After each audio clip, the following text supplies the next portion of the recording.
Hello everyone, my name is Mansi Bhardwaj. तो आज हम करेंगे जो हमारी गैस मॉलिक्यूल की अलग अलग स्पीड होती है। मोस्ट प्रोबेबल स्पीड हो गई, मीन स्पीड हो गई और आरएमएस जो स्पीड होती है, ठीक है, उनके बारे में हम पढ़ेंगे। प्रीवियस लेक्चर में हमने क्या किया था, गैस ला के डेरिवेशन किए थे, अलग अलग हमारे जो गैस ला थे, ठीक है, उनका काइनेटिक थ्योरी यूज करके हमने उनके डेरिवेशन किए थे, ठीक है। आज हम करेंगे हमारे जो गैस मॉलिक्यूल है उनकी स्पीड्स के बारे में। देखो, हमें पता है कि जो हमारे गैस मॉलिक्यूल होते हैं उनकी अलग अलग वेलोसिटी होती है ना। अलग अलग वेलोसिटी होती है, अलग अलग डायरेक्शन में जाते हैं वो। या फिर अगर हम ऐसे कहें कि अगर हम उन पर, जैसे हमारे जो मैक्रोस्कोपिक पैरामीटर हैं, जैसे प्रेशर हो गया, वॉल्यूम हो गया, टेम्परेचर हो गया, अगर उनको फिक्स कर दे तो भी उनकी स्पीड क्या होती है, अलग अलग रहती है ना, गैस मॉलिक्यूल की। तो आज हम उनके बारे में पढ़ेंगे। तो सबसे पहले ये जो दी थी कि हमारे जो गैस मॉलिक्यूल है उनकी अलग अलग स्पीड होती है, सबसे पहले मैक्सवेल ने स्टडी की थी, ठीक है। उन्होंने ये जो की molecular speed distribution, number of molecule, उन्होंने क्या दिया, उन्होंने उनकी जो स्पीड है गैस मॉलिक्यूल की v/v+dv के बीच में बताई। यानी उन्होंने, मैक्सवेल ने क्या कहा कि अगर हम हमारे जो मैक्रोस्कोपिक वेरिएबल हैं जैसे प्रेशर, टेम्परेचर और ये, इनको अगर कांस्टेंट रख दे तो भी हमारे जो गैस मॉलिक्यूल की स्पीड है वो एक जैसी नहीं होती, अलग अलग होती है। तो उन्होंने क्या कहा, मैक्सवेल ने ये कहा कि अगर हम उनकी स्पीड को v से v+dv में, मतलब v अगर शुरू में इनिशियली है और इतनी इतनी उनकी डिक्रीज होगी टाइम के साथ, टाइम इंटरवल के साथ उनकी इतनी स्पीड डिक्रीज होगी। तो उन्होंने, मैक्सवेल ने क्या कहा था, उन्होंने ये दिया कि जो नंबर ऑफ मॉलिक्यूल होंगे यानी dn, change in number of molecule, वो किसके इक्वल होंगे, NV/dV इज इक्वल टू 4 पाई। उन्होंने ये अपनी एक इक्वेशन दी थी, 4 पाई ए की क्यूब, 4 पाई एन ए की cube n e minus b square into dv. तो जो हमारी मैक्सवेल की इक्वेशन आई थी वो ये थी, 4 पाई NA² e⁻⁻b² और v²dv। ये इक्वेशन दी थी मैक्सवेल ने। इसको क्या कहा गया, Maxwell speed distribution, Maxwell speed distribution ये कहा गया। बाद में फिर उन्होंने क्या किया, डिस्ट्रीब्यूशन, क्या कहा गया, मैक्सवेल स्पीड डिस्ट्रीब्यूशन। फिर बाद में उन्होंने जो हमारी मोस्ट, मतलब जो अलग अलग मॉलिक्यूल मूव कर रहे थे, बाद में मैक्सवेल ने एक ग्राफ दिया उनके बीच में, जो गैस मॉलिक्यूल हैं उनके बीच में। उन्होंने कहा कि हमारी जो मॉलिक्यूल की क्या है, मोस्ट प्रोबेबल स्पीड जो है ना, वो टेम्परेचर के ऊपर डिपेंड करती है, ठीक है। इधर क्या थी हमारी मोस्ट प्रोबेबल स्पीड, यानी v मैक्सिमम जिसको दिया गया। उन्होंने एक ग्राफ दिया था मैक्सवेल ने, और इस तरफ था pv, ठीक है। उन्होंने ग्राफ दिया कि एट, जो हमारी ये मोस्ट प्रोबेबल स्पीड होती है ये सब किस पर डिपेंड करती है, टेम्परेचर पर। अगर टेम्परेचर क्या हो, ज्यादा, तो जो हमारी मैक्सिमम जो स्पीड होती है, क्या, मोस्ट प्रोबेबल स्पीड, वो क्या होगी, कम होगी अगर टेम्परेचर ज्यादा हो। और अगर टेम्परेचर कम हो, सॉरी, इस तरीके से, तो ये ग्राफ दिया। देखो, यहाँ पे टेम्परेचर था 400 केल्विन, यहाँ पे था 1600 केल्विन। यानी उन्होंने क्या कहा कि हमारी जो मोस्ट प्रोबेबल स्पीड है वो इंक्रीज करती है विद राइज इन टेम्परेचर। देखो, इधर क्या थी हमारी v मैक्सिमम स्पीड थी, यहाँ पे 1600 क्या था, टेम्परेचर। जैसे ही टेम्परेचर इंक्रीज किया तो हमारी जो मोस्ट प्रोबेबल स्पीड है वो इंक्रीज होगी, ठीक है। तो ये मैक्सवेल ने क्या दिया था, एक ला दिया था। अब बात करते हैं कि मोस्ट प्रोबेबल स्पीड होती क्या है। पहले बताया कि, पहले ये ला बताया बोल्ट्जमैन ने, मैक्सवेल ने ये ला बताया था जो हमारी मैक्सिमम मोस्ट प्रोबेबल स्पीड उनके बारे में, कि वो कैसे टेम्परेचर पर डिपेंड करती है, कि जितना ज्यादा टेम्परेचर होगा हमारी v मैक्सिमम जो है यानी मोस्ट प्रोबेबल स्पीड उतनी ही होगी। अब मोस्ट प्रोबेबल स्पीड क्या होती है, gas molecule that speed which is possesses maximum fraction of total number. जैसे अगर हम मान लें कि हमारे पास 10 मॉलिक्यूल हैं गैस के, 10 मॉलिक्यूल्स ऑफ गैस, ऐसा मान लेते हैं। पहले बात करते हैं मोस्ट प्रोबेबल स्पीड होती क्या है। तो पहले मान लिया कि हमने 10 मॉलिक्यूल ऑफ गैस है, उनकी जो स्पीड है, मतलब हम ऐसे मान लेते हैं कि उनकी अलग अलग स्पीड है 1, ठीक है, 2 2 3 3 3 4 4 5 5। तो इनमें जितनी ज्यादा प्रोबेबल स्पीड होगी, क्या है इसमें प्रोबेबल स्पीड 3। तो इसमें 3 क्या होगी हमारी most probable speed gas molecule की, तो वो होती है हमारी मोस्ट प्रोबेबल स्पीड। ठीक है, तो मोस्ट प्रोबेबल स्पीड क्या होती है, इज दैट मतलब is the speed which is possessed by the maximum fraction of the total number of A molecule. मतलब इसमें हमारे टोटल नंबर ऑफ मॉलिक्यूल ये थे, इसमें मैक्सिमम फ्रैक्शन कितना था 3, तो 3 हमारी क्या हो गई मोस्ट प्रोबेबल स्पीड। तो हमारी जो सी मोस्ट प्रोबेबल कितनी हुई 3 किलोमीटर पर सेकेंड। ठीक है, तो 3 हमारी क्या हो गई मोस्ट प्रोबेबल स्पीड। इसका जो फॉर्मूला होता है मोस्ट प्रोबेबल स्पीड का, वो क्या होता है √2kBT/m, where kB is the Boltzmann constant. ठीक है, तो के एम हमारा क्या हो गया mass of the gas molecule and kB is the Boltzmann constant. ठीक है, तो मोस्ट प्रोबेबल स्पीड का ये फॉर्मूला होता है। तो देखो यहाँ से हमें एक और कंक्लूजन निकला कि हमारे पास गैस मॉलिक्यूल का अगर मास कम होगा तो हम उतनी ही कम उसकी मोस्ट प्रोबेबल स्पीड होगी, और टेम्परेचर जो हमारा अगर ज्यादा होगा तो मोस्ट प्रोबेबल स्पीड हमारी डायरेक्टली प्रोपोर्शनल है टेम्परेचर पर और इनवर्सली प्रोपोर्शनल है मास पर। तो जितना ज्यादा टेम्परेचर होगा हमारी मोस्ट प्रोबेबल स्पीड उतनी ही ज्यादा होगी अकॉर्डिंग टू दिस ग्राफ। और ये ग्राफ किसने दिया था, मैक्सवेल ने दिया था सबसे पहले मोस्ट प्रोबेबल स्पीड के बारे में जब उन्होंने डिस्क्राइब किया। ठीक है, ये तो हमारी थी मोस्ट प्रोबेबल स्पीड। अब हम बात करते हैं, देखो उसके बाद हम करते हैं मीन स्पीड। मीन स्पीड क्या होती है, इसको हम एवरेज स्पीड भी बोलते हैं, है ना। एवरेज स्पीड क्या होती है या फिर mean speed, it is the average speed with which A molecule of A gas molecule moves. मतलब देखो हमारे पास हमें पता होता है कि बहुत सारे मॉलिक्यूल गैस के मॉलिक्यूल मूव कर रहे होते हैं, है ना। हम उनकी अलग अलग स्पीड को लेकर के अलग अलग, क्योंकि हर एक जो गैस मॉलिक्यूल उनकी अलग होगी, उनकी अलग अलग स्पीड को लेकर हम उनको डिराइव नहीं कर सकते, तो हम उनकी क्या लेते हैं, उन सब गैस मॉलिक्यूल का एवरेज लेते हैं, है ना। तो वही हमारी क्या होती है mean speed. It is the average, ये होता है it is the average speed with which A molecule of A gas moves. तो वो हमारी क्या होती है मीन स्पीड। अगर हम मान लें कि हमारे पास मॉलिक्यूल है उनकी ये स्पीड है C1 C2 C3 अलग अलग मॉलिक्यूल की अप टू Cn तक, n नंबर ऑफ मॉलिक्यूल है उनकी Cn तक हमारे पास एवरेज स्पीड है, ये मान ली सॉरी स्पीड है। तो हम उनकी अगर निकालेंगे C एवरेज, अगर हम एवरेज स्पीड निकालेंगे तो क्या होगा C1 plus C2 plus C3 up to Cn तक, और बाई कितना हो जाएगा टोटल नंबर ऑफ मॉलिक्यूल हमारे पास n। ठीक है, तो ये हमारी क्या होगी, ये हमारी एवरेज स्पीड होगी। ठीक है, तो अकॉर्डिंग ये हो गया। अब ये इस जो हमारी सी एवरेज हुई मीन स्पीड, इसको भी जो हमारा मैक्सवेल था मैक्सवेल स्पीड डिस्ट्रीब्यूशन के अकॉर्डिंग इस ला को कैसे दिया गया, C average is equal to under root, यानी हम उसको कह सकते हैं कि हमारी एवरेज स्पीड थी 8kBT/, कितना हो जाएगा m पाई। ये सारे जो हमारे ला थे ना, सारी की जो हमारी स्पीड थी गैस मॉलिक्यूल की, ये सारी मैक्सवेल ने अपने स्पीड डिस्ट्रीब्यूशन ला के अकॉर्डिंग दी। ठीक है, तो सी एवरेज क्या होती है हमारी एक वो एवरेज स्पीड जिस एवरेज स्पीड के साथ हमारे गैस मॉलिक्यूल मूव कर रहे होते हैं। मान लिया हमारे पास n नंबर ऑफ मॉलिक्यूल, उनकी एवरेज स्पीड ये होगी, टोटल नंबर ऑफ मॉलिक्यूल से उसको डिवाइड कर देंगे तो अकॉर्डिंग टू स्पीड जो हमारा मैक्सवेल डिस्ट्रीब्यूशन ला था वो क्या हो जाएगा 8kBT/m पाई। तो ये हमारी क्या होती है एवरेज स्पीड। ठीक है, अब इसमें भी क्या है हमारा टेम्परेचर, ये भी क्या कर रही है टेम्परेचर पर डिपेंड कर रही है ना मीन स्पीड, वो भी किस पर डिपेंड कर रही थी टेम्परेचर पर, और ये इनवर्सली प्रोपोर्शनल होती है मास के। यानी अगर हम मास किसी गैस मॉलिक्यूल, कोई हैवी मास है गैस मॉलिक्यूल, तो उसमें सी एवरेज कम होगी उसकी। ठीक है, अब हम बात करते हैं हमारी last speed, that is root mean square speed, that is root mean square speed, ये होगी। ठीक है, रूट मीन स्क्वायर स्पीड क्या होती है, जब हम मीन स्पीड का स्क्वायर करते हैं। ठीक है, it is defined as the square root of mean of the square of random velocity of the individual molecule. देखो डेफिनेशन तो ये होगी, ये क्या है कि it is the square root of the mean, जो हमारी मीन स्पीड है उसका स्क्वायर रूट हो जाएगा। ठीक है, तो ये अगर हम मान लिया वही मान ले कि रैंडम मोशन C1 C2 है, तो हमारी C जो मैक्सिमम स्पीड यानी मीन स्क्वायर स्पीड वो क्या हो जाएगी under the root of mean speed. Mean हमारी क्या थी 8, तो इसमें जो फॉर्मूला होगा इसका क्या बनेगा 3kBT/m।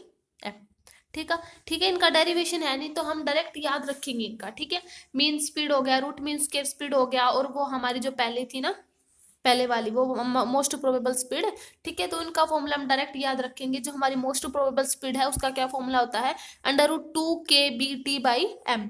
जो हमारी एवरेज स्पीड होती है उसका क्या होता है, √8kbt/m पाई। और जो हमारी मैक्सिमम, जो रूट मीन स्क्वायर स्पीड, इसको हम रूट RMS लिखेंगे ना, रूट मीन स्क्वायर स्पीड क्या हो जाएगी, √3kbt/m, where kb is the Boltzmann constant. And ये भी हमारा मैक्सवेल स्पीड डिस्ट्रीब्यूशन लॉ से आया है, ठीक है। तो हमारे जो अगर हम देखें कि रूट मीन स्क्वायर स्पीड जो हमारी होती है मैक्सिमम होती है, ठीक है। एंड जो मोस्ट प्रोबेबल स्पीड होती है वो मिनिमम होती है, इन तीनों में से, ठीक है। तो ये हमारी क्या होती है, मैक्सिमम। इसलिए हम इसको इसलिए मैंने इसको सी मैक्सिमम भी लिखा था, क्योंकि ये मतलब ये मैक्सिमम स्पीड होती है इन तीनों में से, ठीक है। और सी एवरेज तो मिनिमम इनकी वो होती है, एवरेज होती है। और जो पीछे वाली थी यानी मोस्ट प्रोबेबल स्पीड, वो हमारी मिनिमम स्पीड होती है इन तीनों में से, ठीक है। तो ये हमारी गैस मॉलिक्यूल की तीनों स्पीड हो गई। अब हम बात करते हैं हमारी इंपॉर्टेंट टॉपिक आज का, that is the degrees of freedom. देखो हम देखेंगे कि डिग्री ऑफ फ्रीडम क्या होते हैं। पहले बाय डेफिनेशन देख लेते हैं। देखो डेफिनेशन ये है डिग्री ऑफ फ्रीडम की, the number of a degree of freedom of a dynamical system is defined as the total number of coordinate और independent quantities required to describe complete the position and configuration of the system, ठीक है। तो ये हमारी definition होती है degree of freedom की। अब देखो डिग्री ऑफ फ्रीडम होता क्या है। जैसे अगर हम मान लें कि हमारा जो पार्टिकल है एक स्ट्रेट लाइन में मूव कर रहा है, जैसे अगर हम ऐसे मान लें, ठीक है, ये हमारा क्या हो गया, एक्स एक्सिस, बिल्कुल एक स्ट्रेट लाइन में मूव कर रहा है अगर हमारा पार्टिकल। तो इसमें क्या होगा, सिर्फ हम उसको कैसे स्पेसिफाई कर सकते हैं कि हमारा सिर्फ वो एक्स डायरेक्शन में ही मूव कर रहा है ना, कर सकते हैं ना। इसका मतलब जो है पार्टिकल में सिर्फ एक ट्रांसलेशन डिग्री ऑफ फ्रीडम होगा। ऐसा क्यों, देखो ट्रांसलेशन कैसे, कि मॉलिक्यूल पहले यहाँ होगा, फिर यहाँ होगा, फिर यहाँ होगा। इसमें सिर्फ एक ट्रांसलेशन मोशन हो सकती है अपने एक्स एक्सिस के अलोंग मूव करने की, है ना। तो हमारा इसमें क्या है, 1 डिग्री ऑफ फ्रीडम, ठीक है। तो इसमें क्या है, 1 डिग्री ऑफ फ्रीडम, ठीक है। इसका मतलब इसमें 1 डिग्री ऑफ फ्रीडम हुआ, क्योंकि वो अपने एक्स एक्सिस के अलोंग वो अपने मतलब वो एक क्या कर सकते हैं, सिर्फ ट्रांसलेशन मोशन वो कर सकता है, ठीक है। अगर हम सेकंड केस लें कि अगर हमारा मॉलिक्यूल, ये फर्स्ट केस था, अगर वो स्ट्रेट लाइन में मूव कर रहा है, अगर हमारा मॉलिक्यूल एक प्लेन में मूव कर रहा है, प्लेन मतलब हमारा जो ये कॉपी का पेज है ना, ये भी एक प्लेन ही है, ठीक है, क्योंकि ये 3D में तो है नहीं, तो प्लेन ही है, 2D है। तो अगर हमारा मॉलिक्यूल मान लिया 2D में रोटेट कर रहा है ना, तो 2D में रोटेट कर रहा है, ये हमारा एक्स एक्सिस हो गया, ठीक है। ये हमारा क्या हो गया, वाई एक्सिस। मतलब मॉलिक्यूल में ट्रांसलेशन मोशन है, कि मतलब एक्स से वाई एक्सिस, वाई से जेड एक्सिस, जेड से, ठीक है, मतलब ऐसे एक्स वाई और जेड तीनों एक्सिस में वो रोटेट कर सकता है अगर प्लेन में मूव कर रहा है तो, ठीक है। ये हो गया। अब देखो ये डायटोमिक, सॉरी ये हो गया ना, डायटोमिक नहीं, सॉरी ये हो गया, प्लेन में मूव कर रहा है, प्लेन में मूव कर रहा है। इसका मतलब क्या हुआ, इसके पास 2 डिग्री ऑफ फ्रीडम है। इसका मतलब क्या हुआ कि इसमें हम इनकी जो स्पेसिफाई कैसे कर सकते हैं, एक्स एक्सिस के लो एंड वाई एक्सिस के लो। इसका मतलब इसके पास 2 ट्रांसलेशन डिग्री ऑफ फ्रीडम है। इसके अलोंग भी वो ट्रांसलेट कर सकता है और इसके अलोंग भी ट्रांसलेट कर सकता है, समझ आया। और थर्ड हम बात करते हैं, अगर हमारा जो मॉलिक्यूल है अगर वो 3D में मूव कर रहा है, ये 3D में है, ये सिर्फ 2D में है ना, एक्स और वाई एक्सिस के अलोंग, एक्स और वाई एक्सिस के अलोंग ही वो मूव करेगा, 3D में वो मूव नहीं करेगा, ठीक है। इसमें इसका एग्जांपल क्या ले सकते हैं, जैसे एक चींटी होती है, वो फर्श पे चल रही है ना, तो फर्श पे चल रही है तो वो क्या होगा, किसी भी डायरेक्शन में जा सकती है, वो एक्स एक्सिस के अलोंग, वाई एक्सिस के अलोंग, जेड एक्सिस के अलोंग। तो इसमें हमारा जो मॉलिक्यूल होगा उसके पास 3 डिग्री ऑफ फ्रीडम होंगे। ये एक्स एक्सिस हो जाएगा, ये हमारा वाई एक्सिस हो जाएगा, एंड ये हो जाएगा जेड एक्सिस, ठीक है। यानी एक जो हमारी चींटी होती है वो 3D में मूव कर रही होती है, ठीक है। तो इसका मतलब यहाँ पे 3 डिग्री ऑफ फ्रीडम हो जाएंगे, ठीक है। तो हमारे जैसे हम इन तीनों के एग्जांपल, ये हो गया ना 3 डिग्री ऑफ फ्रीडम, क्योंकि इसमें एक्स भी है वाई भी, therefore particle has a 3 translation degree of freedom. इसमें 3 डिग्री ऑफ फ्रीडम होंगे, इसमें 2 डिग्री ऑफ फ्रीडम होंगे, इसमें 1 डिग्री ऑफ फ्रीडम होगा, ठीक है। तो इस तरीके से डिग्री ऑफ फ्रीडम होती है, ठीक है। जो मोशन ऑफ ए बॉडी एक पॉइंट से दूसरे पॉइंट तक हो जाती है ना, उसको हम ट्रांसलेशन कहते हैं। मतलब ऐसे कंफ्यूज कि ट्रांसलेशन क्या है, एक बॉडी एक पॉइंट से दूसरे पॉइंट तक जाए तो वो ट्रांसलेशन होती है। तो इसमें क्या है, 1 डिग्री ऑफ ट्रांसलेशन, इसमें 2 डिग्री ऑफ ट्रांसलेशन, इसमें 3 डिग्री ऑफ ट्रांसलेशन, क्योंकि तीन एक्सिस के अलोंग वो वहां पे हमारा जो मॉलिक्यूल है वो मूव कर सकता है। ठीक है, अब देखो हमारा जो इसमें डिग्री ऑफ फ्रीडम होता है ना, उसका क्या फॉर्मूला होता है, n is equal to 3a-r, ये होता है हमारा डिग्री ऑफ फ्रीडम का फॉर्मूला। ए क्या होता है, number of A particle in the system, A is number of particle in the system,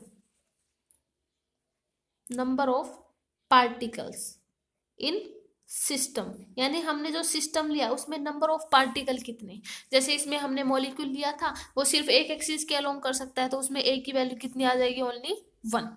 ठीक है, और हमारा जो आर होता है वो क्या होता है, number of independent relation, number of independent relation, मतलब देखो अगर मान लिया हमारे पास 1 डिग्री ऑफ फ्रीडम हुआ, ठीक है, देखो अगर वो इस एक डायरेक्शन मूव करा, क्या इसके पास कोई इंडिपेंडेंट रिलेशन में और कोई है, मतलब वाई एक्सिस हो गया, जेड एक्सिस हो गया, नहीं है ना, सिर्फ इसके रिस्पेक्ट में ये खुद ही है, खुद का एक्सिस खुद ही है, तो इसके पास कोई इंडिपेंडेंट रिलेशन नहीं है दूसरा, तो इसमें आर की वैल्यू कितनी हो जाएगी, 0। ठीक है, तो number of independent relation among the particle लिख लेते हैं, यानी पार्टिकल के बीच में, अमंग द पार्टिकल। ठीक है, तो इनके बीच में कोई इंडिपेंडेंट रिलेशन नहीं है, इसलिए आर की वैल्यू जो 1 डिग्री ऑफ ये फ्रीडम थी इसमें 0 हो जाएगी। और ये हो गया एन, और एन हमारा क्या है, एन हमारा क्या है, number of degree of freedom है ना, क्योंकि हमें निकालनी है number of degree of freedom. ठीक है, ये सारी चीजें होती हैं इनमें, जैसे तो ये हमारा फॉर्मूला होता है number of degree of freedom का, n is equal to 3a-r। ठीक है, तो number of degree of freedom क्या होती है, number of a freedom of a dynamical system as the number of a coordinate और independent quantity required to describe complete the position configuration of the system. ये हमारा degree of freedom का formula होता है। A क्या होता है, number of particle in the system, are क्या होता है, number of independent relation among the particle. 1 degree of freedom में कोई इसके अमंग कोई भी इंडिपेंडेंट रिलेशन नहीं है, तो इसमें 0 हो जाएगा। इसमें एक्स एक्सिस के इंडिपेंडेंट रिलेशन में y है, तो y इसका क्या हो जाएगा, एक इंडिपेंडेंट रिलेशन हो जाएगा, तो 2 डिग्री ऑफ फ्रीडम में r की वैल्यू कितनी हो जाएगी, 1। और एक्स एक्सिस के लोग इसके इंडिपेंडेंट रिलेशन में 2 होंगे, एक तो y एक्सिस होगा और एक z एक्सिस होगा, y और z दोनों है, तो r की वैल्यू इसमें कितनी हो जाएगी, 2। 3 डिग्री ऑफ फ्रीडम में 3। ठीक है, तो ये हो गए हमारे डिग्री ऑफ फ्रीडम। अब देखो हम देखते हैं कि मोनोटॉमिक, डायटोमिक और जो और जो हमारे मॉलिक्यूल होते हैं ट्राइटोमिक गैसेस में, उनमें डिग्री ऑफ फ्रीडम हम कैसे कैलकुलेट करेंगे। देखो सबसे पहले बात करते हैं मोनोटॉमिक गैसेस की। मोनोटॉमिक गैसेस क्या होती हैं, जिनमें हमारा जो पार्टिकल है 1 डिग्री में मूव करे। ठीक है, मतलब उसके पास 1 डिग्री ऑफ फ्रीडम हो। मोनोटॉमिक गैसेस हमारी कौन सी होती है, जैसे लाइक कौन कौन सी होगी, हीलियम है ना, हीलियम, नियोन, आर्गन, ये सारी हमारी क्या है, मोनोटॉमिक गैस, यानी हम ऐसे कह सकते हैं उनके पास 1 डिग्री ऑफ ट्रांसलेशन मोशन होता है। ठीक है, 1 डिग्री ऑफ ट्रांसलेशन मोशन होता है, तो हमें डिग्री ऑफ फ्रीडम निकालनी है, जिसका फॉर्मूला क्या होता है, 3a-r। अब हमारे पास जैसे एक हमने क्या माना, मोनोटॉमिक गैस, यानी सिर्फ एक्स एक्सिस के अलोंग हमारे मॉलिक्यूल मूव कर रहे होंगे, है ना, तो इसके पास देखो ये क्या है, इसके अलोंग कोई भी इंडिपेंडेंट नहीं है। ए आर हमारा क्या था, इंडिपेंडेंट रिलेशन है ना, उसके अलोंग मतलब कोई इंडिपेंडेंट रिलेशन है, तो इसमें ए की वैल्यू क्या होगी, यानी उसमें पार्टिकल कितने हैं, 1 है ना, क्योंकि ए हमारी क्या थी, number of particle in the system, तो इसमें पार्टिकल जो हमारा मोनोटॉमिक है उसमें नंबर ऑफ पार्टिकल कितने हो गए, 1। और इसके आर क्या था हमारा, जो इंडिपेंडेंट रिलेशन था, है ना, number of independent relation among the particle, तो आर इसमें कोई इसके अलोंग कोई भी इंडिपेंडेंट रिलेशन नहीं है, तो आर की वैल्यू क्या हो जाएगी, 0। तो ए की वैल्यू कितनी है, 1, क्योंकि नंबर ऑफ पार्टिकल है, और आर की वैल्यू कितनी है, 0। तो मोनोटॉमिक गैसेस के अंदर जो डिग्री ऑफ फ्रीडम होती है वो कितनी होती है, 3। ठीक है, तो ये हो जाएगी हमारी मोनोटॉमिक गैसेस के लिए। अब बात करते हैं हमारी diatomic gas, diatomic gases. Diatomic gases देखो क्या होती हैं, जिनमें 2 डिग्री ऑफ फ्रीडम हो, है ना, 2 ट्रांसलेशन डिग्री ऑफ फ्रीडम हो, जैसे मान लिया ऑक्सीजन, ठीक है, और नाइट्रोजन, ये सारी हमारी क्या है, डायटोमिक गैसेस। ठीक है, तो उनमें डिग्री ऑफ फ्रीडम कैसे होगा, जैसे हमारे पास ये मान लिया ये होता है ना, ये हमारा एक्स एक्सिस मान लेते हैं, ये हमारे वाई एक्सिस मान लेते हैं। तो देखो इसमें क्या होगा, इसमें हमारे पास देखो हमारा जो मॉलिक्यूल है उसके पास टू ट्रांसलेशन मोशन है कि वो एक्स एक्सिस के अलोंग भी मूव कर सकता है और वाई एक्सिस के अलोंग भी। तो हमारे पास क्या होगी, दो ट्रांसलेशन मोशन, मतलब मॉलिक्यूल हमारे पास ट्रांसलेट कर सकता है। अब देखो जब वो ट्रांसलेट कर सकता है मॉलिक्यूल के अराउंड, वैसे तो इसके पास तीन ट्रांसलेशन मोशन होंगे, एक्स एक्सिस, वाई एक्सिस और जेड एक्सिस, है ना, क्योंकि किसी भी एक्सिस में मूव कर सकता है, ट्रांसलेशन मोशन होंगे इनके पास, तीन होंगे। इसमें बात आती है अब रोटेशनल मोशन के बारे में। अगर मॉलिक्यूल ट्रांसलेटर मोशन करता है तो हमारे पास यहाँ पे हम मानेंगे कि हमारा कोई सेंटर ऑफ मास, हमने मास मान लिया सेंटर पर, ठीक है।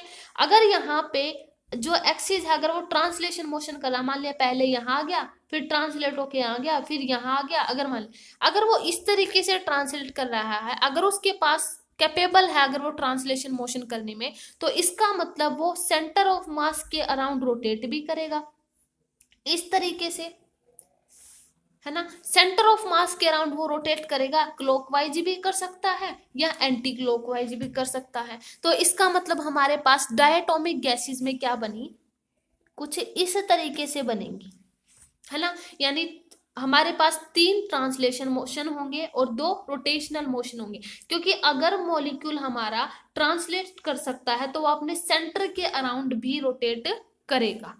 तो जो हमारे 3 डिग्री, जो हमारे डायटोमिक गैसेस के अंदर क्या होंगे, तीन तो हमारे पास ट्रांसलेशन मोशन होंगे और दो हमारे पास रोटेशनल मोशन होंगे। तो टोटल डिग्री ऑफ फ्रीडम हमारे पास कितनी आएंगी, 5। तो इस फॉर्मूले में लगाए n is equal to 3a minus R. R कितने नंबर ऑफ पार्टिकल है हमारे पास, 2, है ना। कौन कौन से ट्रांसलेशन, ये मान के चलेंगे ना, एक्स एक्सिस और वाई एक्सिस।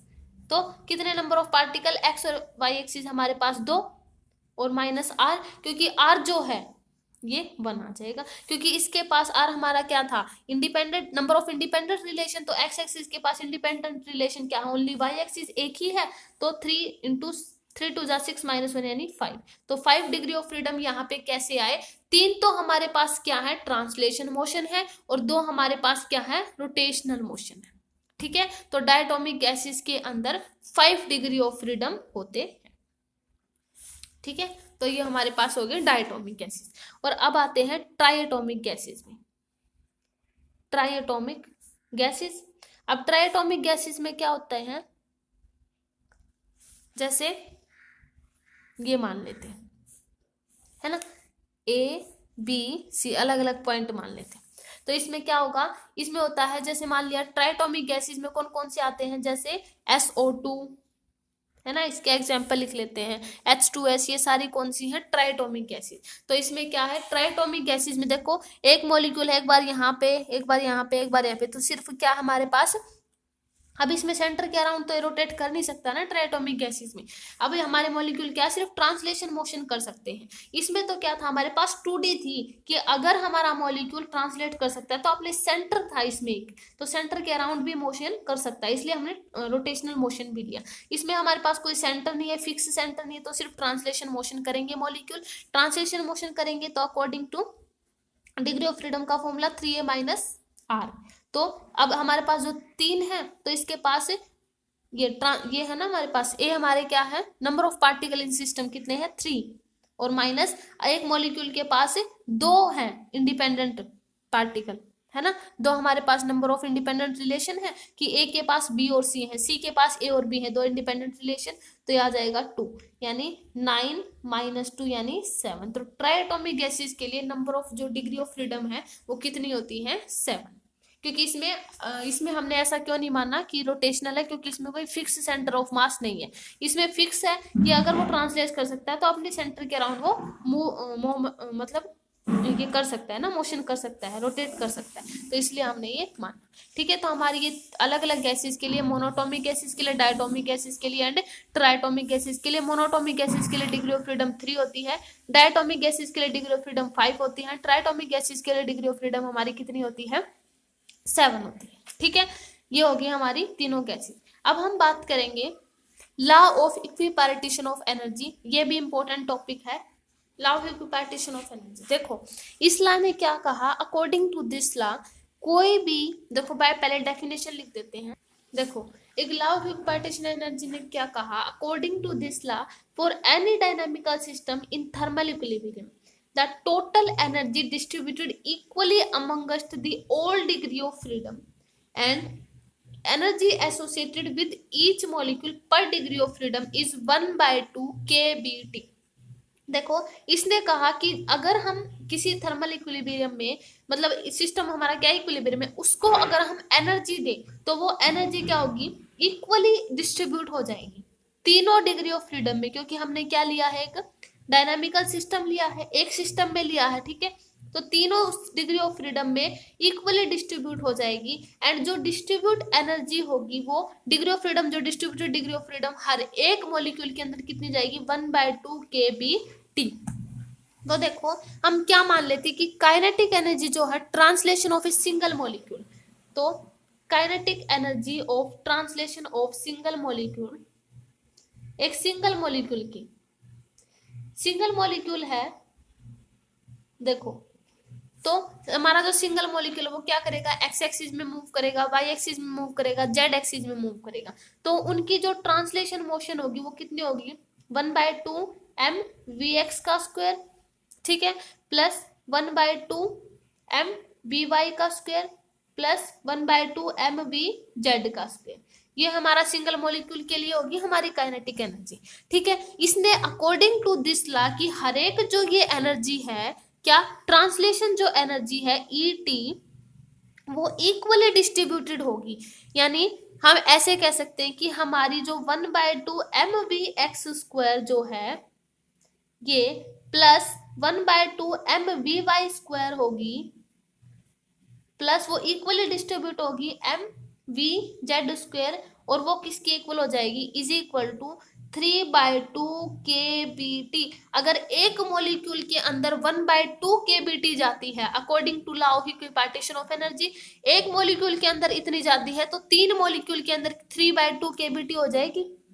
यही हमें क्या कहता है, law of equipartition of energy. अगर हम किसी थर्मल इक्विलिब्रियम में, अगर हमारा सिस्टम डायनामिकल है, यानी हम कह सकते हैं कि मूव कर रहा है, अगर हमारा सिस्टम मूव कर रहा है तो हर एक मॉलिक्यूल के अंदर जो एनर्जी जाएगी वो 1/2 kBT होगी, और हमें पता है कि हमारी जो काइनेटिक एनर्जी होती है ट्रांसलेशन मोशन में वो 1/2 mvx², 1/2 mvy², 1/2 mvz²। अगर एक मॉलिक्यूल के अंदर कितनी जाती है, 1/2 kBT, तो तीन मॉलिक्यूल के अंदर 3/2 kBT चली जाएगी, ठीक है। तो यही हमें क्या कहता है, हमारा law of equipartition of energy. हम इसको ऐसे भी लिख सकते हैं 1/2 mvx² is equal to 1/2 kBT, क्योंकि एक मॉलिक्यूल के अंदर इतनी गई तो दूसरे मॉलिक्यूल के अंदर भी कितनी जाएगी, 1/2 kBT, और तीसरे मॉलिक्यूल के अंदर भी कितनी जाएगी,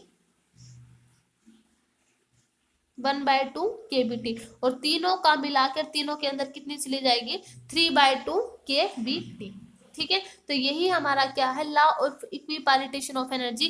के भी हमारा क्या है यहाँ पर, बोल्टेजमैन कांस्टेंट, टी हमारा क्या है, टेम्परेचर, ठीक है। तो ये हमारा law of equipartition of energy था। अगर हम डायटोमिक गैसेस के अंदर देखें इस लॉ को, तो डायटोमिक गैसेस क्या होती है, डायटोमिक में क्या होता है, तीन तो ट्रांसलेशन मोशन होती है ये, ठीक है, और दो हमारी क्या होती हैं, रोटेशनल मोशन होती है ना। तो ये होगी, देखो अगर डायटोमिक गैसेस के लिए देखें, फॉर डायटोमिक गैसेस, देखो यहाँ पे कर देते हैं फॉर डायटोमिक गैसेस, क्योंकि डायटोमिक गैसेस के अंदर क्या होता है, ट्रांसलेशन होती है प्लस रोटेशनल होती है। ट्रांसलेशन कितनी होती है, 3 है ना, रोटेशनल कितनी होती है, 2, क्योंकि मैंने प्रीवियस में किया करवाया ना, 1/2 mvx² plus 1/2 mvy² plus 1/2 mvz²।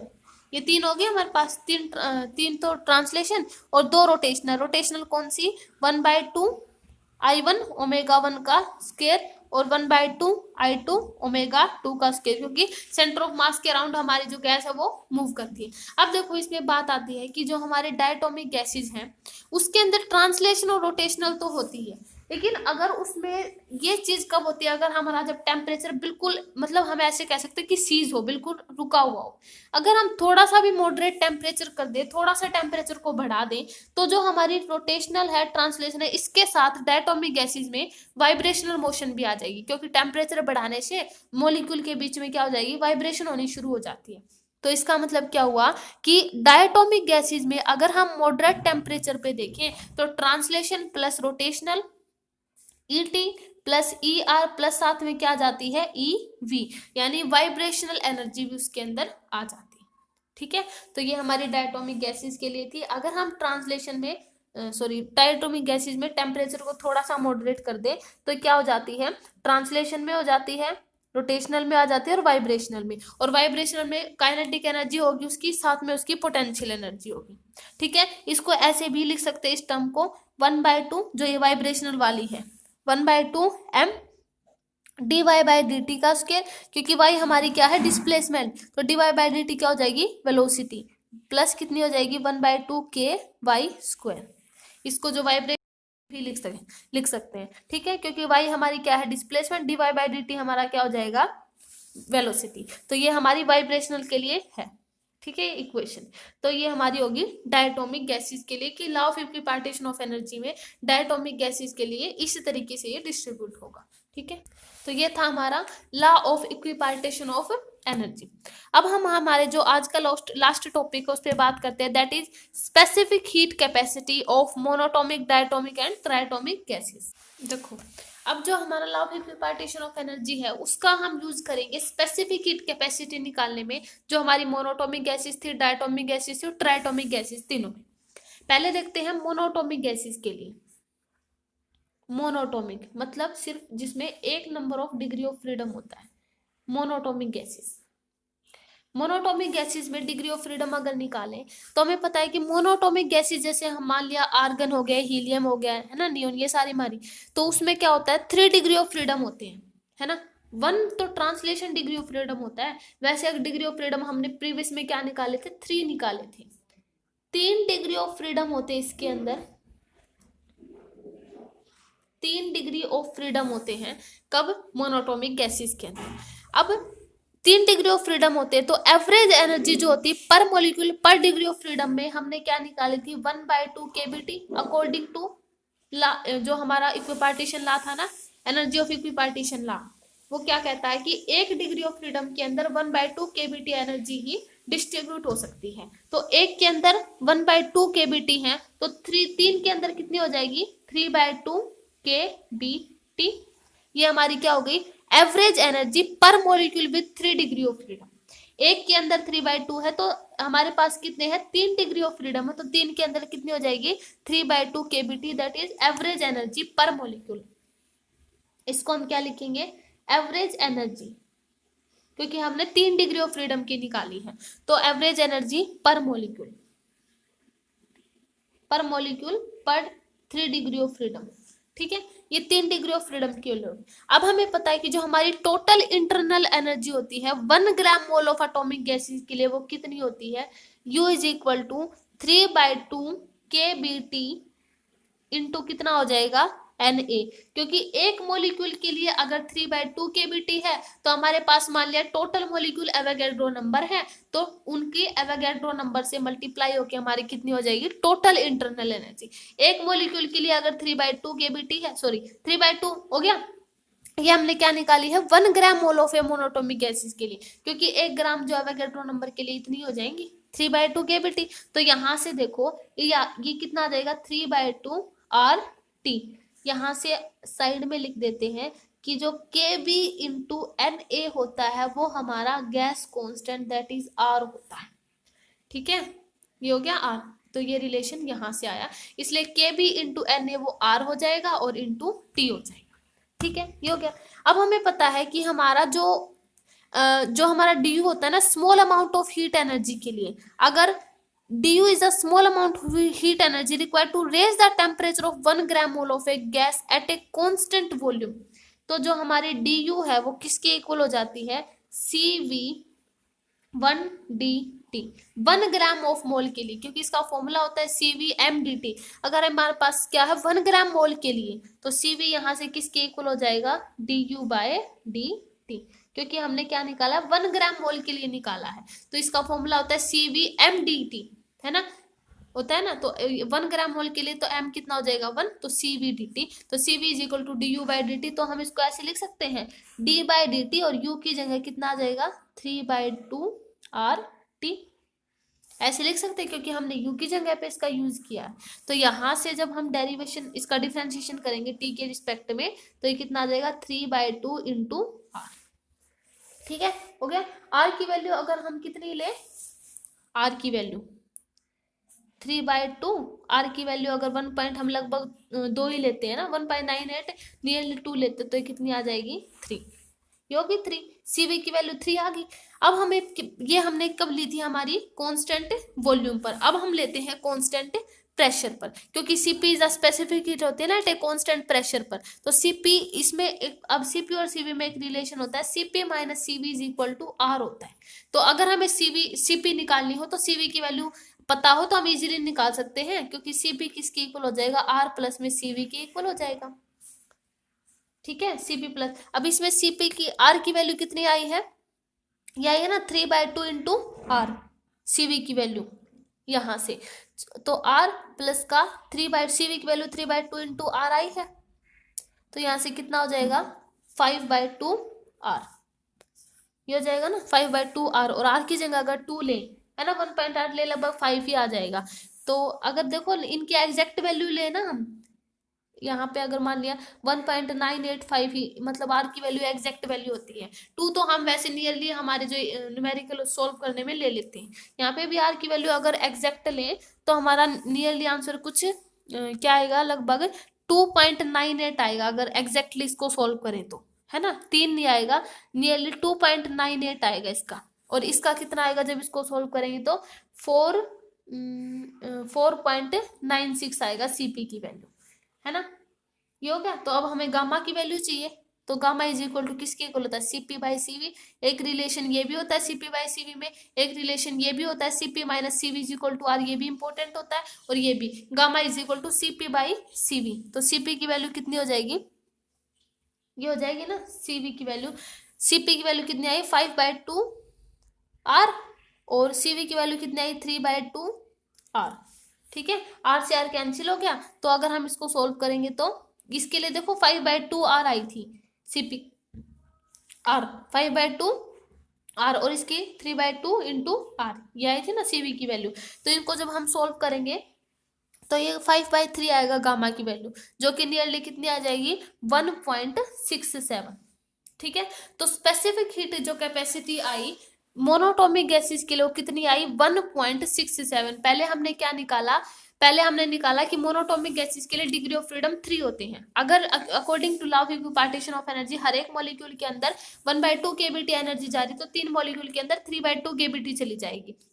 हमें पता है कि हमारी इंटरनल एनर्जी क्या होती है 3/2 kBT इंटू एवोगैड्रो नंबर, मतलब एक मॉलिक्यूल की अगर इतना तो एवोगैड्रो नंबर के लिए इंटू में एन हो जाएगा। ठीक है, ये हो जाएगा। यहाँ से हमने क्या निकाला DU, क्योंकि DU का हमने 1 ग्राम मोल के लिए निकाला है, तो मास की वैल्यू यहाँ पे 1 हो जाएगी, तो CV DU/DT हो जाएगा। DU की वैल्यू हमने यहाँ से ली, U की वैल्यू, ठीक है, R के रिस्पेक्ट में T के रिस्पेक्ट में जब इसका डिफ्रेंशिएशन किया तो क्या है 3/2R। ठीक है, CP/CV इस रिलेशन से हमने CP निकाला, फिर हमने क्या निकाला specific heat capacity, that is the ratio of the CP and CV, दोनों का रेशियो रखकर 1.67 हमारी क्या होगी specific heat capacity for a mono atomic gases के लिए। ठीक है, अब हम करते हैं डायटोमिक गैसेस के लिए। डायटोमिक गैसेस के लिए हमने क्या देखा था, हमारे पास डिग्री ऑफ फ्रीडम कितनी आई थी 5। अगर एक मॉलिक्यूल के देखो degree of freedom diatomic gases के लिए 5 होती है। अगर एक मॉलिक्यूल के अंदर 1/2 kBT है तो 5 के अंदर जो हमारी इंटरनल एनर्जी वो कितनी आ जाएगी 1/2 kBT, ये हो जाएगी इनटू में Na।